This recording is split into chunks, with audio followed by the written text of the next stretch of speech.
Bon, pour ceux qui sont des habitués de capsule de la première heure, eh bien, il y a déjà plus d'un an, nous avons essayé une Polestar 2. Donc là, on va essayer uniquement sa version facelift. Alors, essayer, le mot est grand, puisqu'on va faire quelques mètres. On retrouve, par rapport aux autres Polestar plus modernes, de l'ère 2, entre guillemets, les 3 et 4 et les futures voitures, quelque chose de tellement plus agile, de tellement plus joueur, incisif, mais plus basique aussi dans l'approche. Moins premium, plus conventionnel. Regardez toutes ces Polestar qui se déplacent. Là, on a une Polestar 4. Là, on a une Polestar 3.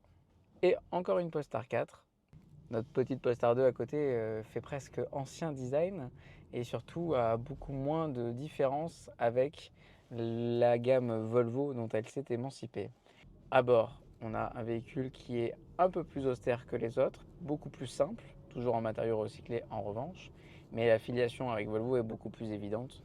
On se sentirait presque dans le X40. En revanche, bon point concernant la suspension, l'amortissement qui est doux.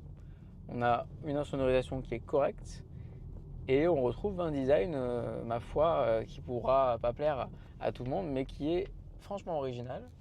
On est clairement sur le segment de la Model 3 avec quelque chose de peut-être plus fastback, peut-être plus mâle dans l'approche à l'arrière. Je vous invite d'ailleurs à le découvrir à l'extérieur. Vous voyez, on retrouve ce design juste ici avec ce côté. Pourtant, c'est bien un rayon, hein, mais ça fait un peu mal. On a quand même un bandeau qui est sympathique à l'arrière.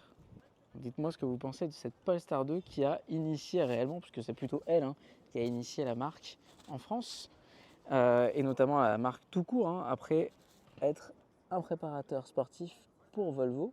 Polestar 2 qui existe depuis 2020 sur certains marchés, 2025 désormais en France, et surtout qui est en version facelift.